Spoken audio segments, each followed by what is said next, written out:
What's going on, people? Ryan Williams ASC here with your match reaction. 1-0 to the Arsenal. We finally have 3 points on the board. And we finally have a goal. And of course, it was Aubameyang. Good gracious, what a roller coaster of a game. Guys, if you're new to the channel, please make sure you like, share, and subscribe. Road to 150 subscribers. We're currently at 145. Let's make it happen. So, guys, we finally make our mark on the Premier League. It's taken some beatings from Brentford, Chelsea, and Manchester City. But the relegation scrap, as we were calling it a few weeks ago before the international break, Norwich, they played well. I felt, the final third, they weren't clinical enough, thank goodness. But they were causing some trouble. We started off well. We just didn't take opportunities. But like I said, Norwich, they were just like there. I felt through the game, the problems for me was we just were sluggish a little bit. And then after 15 minutes, Norwich just got into the game. And I felt the passing wasn't good enough. I felt seeing Lokonga and Asa making the nails in the midfield. That, for me, was a little bit of a surprise. Even though Partey has just come back from injury, but, he's been fit. But I think after last season, I think it was kind of wise, in a sense, to kind of just, how can I explain it? Be careful with Partey. Let's be real. I know we have to kind of wrap him up in cotton wool. I mean, the amount of injuries he's picked up since coming in, his injury record has been pristine clean before he even signed from Atletico Madrid. But for me, just, the passing was, it was a little bit of an issue for me, as well as the ball getting caught up. And I saw this throughout the game as well. We kept losing the ball in between our feet. Balls were bouncing off Lokonga, Maitland-Niles, Odegaard at times as well. I just, for me, it just, I just feel like, there was a lot of things that we needed to really work on going into the second half of the game. The back line itself was okay. It was actually all right. I mean, Tomiyasu for a debut, I felt he done pretty well, to be honest. There's probably one time I felt, in the second half, he kind of lost the ball. But at the same time, he did well to recover. Very athletic. I felt the fans did everything they can, to make him feel comfortable. Like, literally, every time he touched the ball, they were cheering him on, which is good, you know what I mean? You need something like that for your debut. And, even just before the end of the first half, you almost scored. That was pretty unlucky for him. But moving into the second half, I felt we needed some changes. I won't lie to you. I felt Pepe, for me, I'm not going to lie, Brandon Williams, for a lot of Man United fans that were getting onto him last season, and the ones I know anyways, they were kind of like, oh, he's not ready, let's just tell him X, Y, and Z. I can't lie, he had Pepe up. He held Pepe up quite a lot at times, you know what I mean? I felt there were some very good decisive tackles from him. And Pepe, for me, I'm not going to lie, I just was getting frustrated with him because, see, like I said before, Pepe is a very unorthodox player. You don't know what you're going to get from him. One day, he'll twist up, man, and try all these skills, edge of the box, cutting, etc. Then there's games where he looks lost. He'll take too many touches off the ball. His decision making is poor. He always tries these fancy skills, the same skills he, gets, basically the defender's like, nah, he shuts him down for. But for me, there was definitely two halves of Pepe. The first half, for me, I was frustrated with him. The second half, it was a lot better. It was a lot better. And I felt like once we made a few substitutions, the substitutions for me were a little bit different. I mean, we started off the second half very well. Sorry, going all over the place. And then, Norwich kind of sat back, defended, tried to catch us on the counter. That looked like their game plan, because at first it looked like we were trying to invite them on the ball and, just try and catch them on the counter. And it just seemed tit for tat between Arsenal and Norwich with the tactics between the two managers. And if you ask me, the two substitutions for, was it Lokonga coming on for Partey, and was it Smith Rowe coming on for Tomiyasu, which means Ainsley Maitland-Niles drops back in that right back position.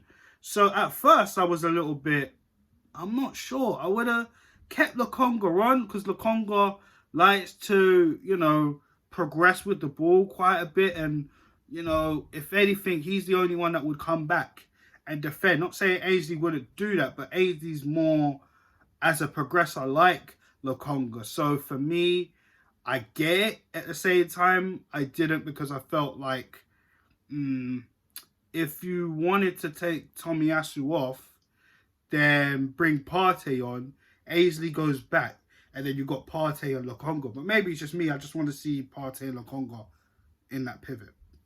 So, well. But since the substitutions, we were really trying to get into the game. There was just a few chances there and a few moments. But ultimately, we finally got that goal.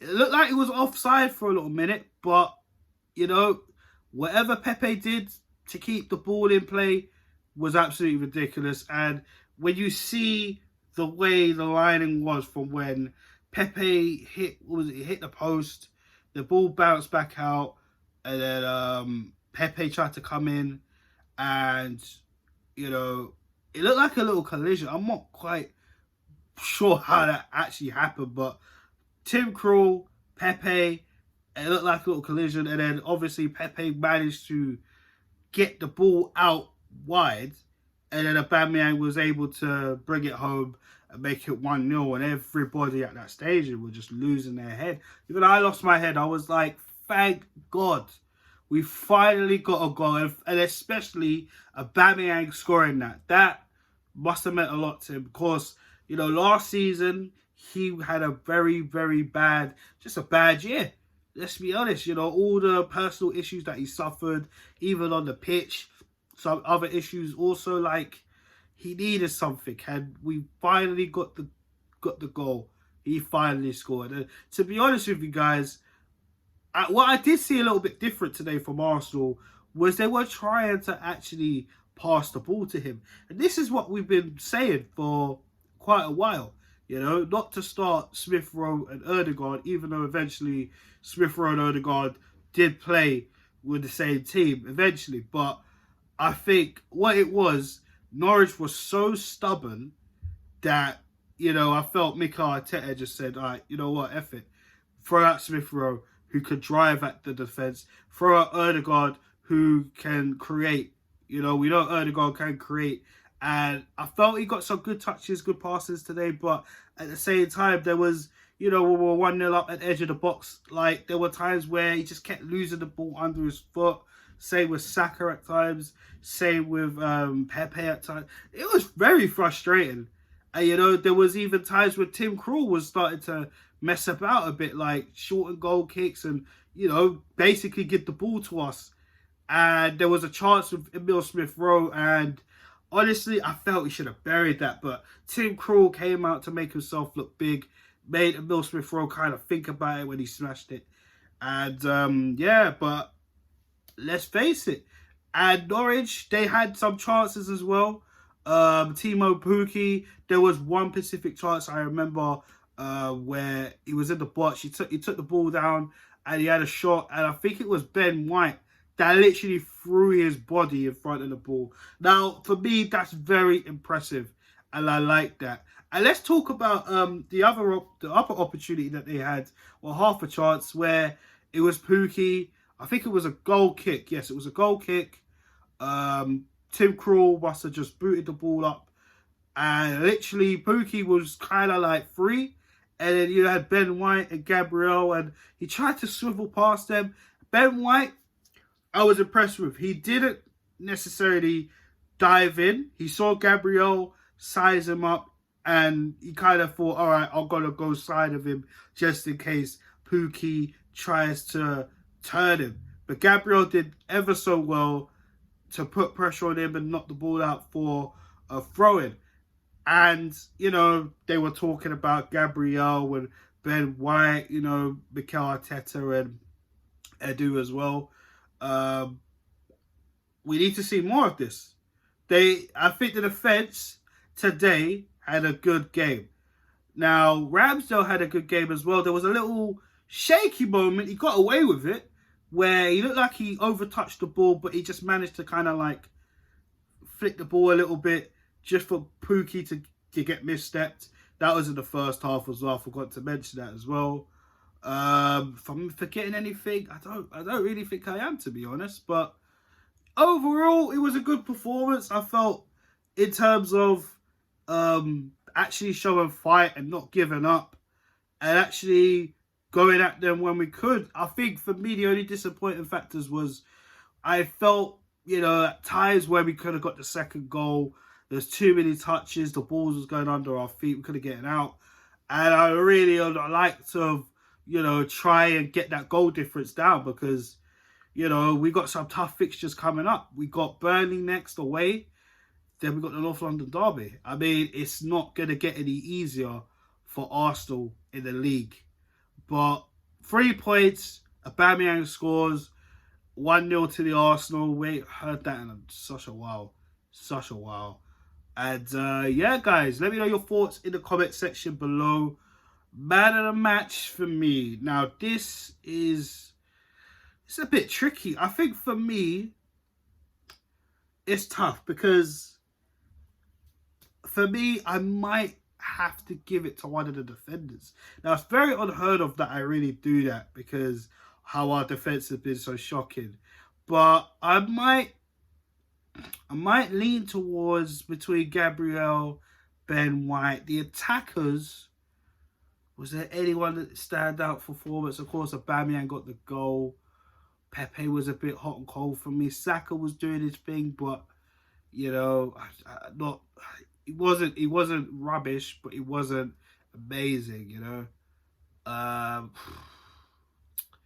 not sure. I'm probably gonna have to give it.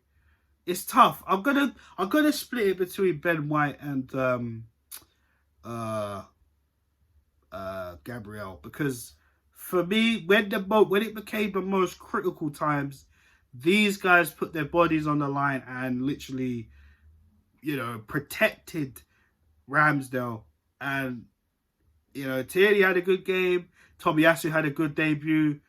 I just think the defense was actually really good. I felt, you know, the midfield with AZ and Lokonga, I'm not sure if I would like to see that again, personally. And that's no disrespect to either of those two, but I think we need Thomas Partey in that midfield with either one of them, probably Lokonga. That's no disrespect to Maitland-Niles, but it just shows, I feel like we really should have went out and got another centre midfielder, but that's neither here or there. But guys, that's those two minor matches, Gabriel and Ben White. So guys, let me know who your man of the match is, your thoughts on the game, and I'll be back with you guys soon for the next match preview. So stay tuned for the channel, like, share, subscribe, road to 150 subscribers, and take care. Peace.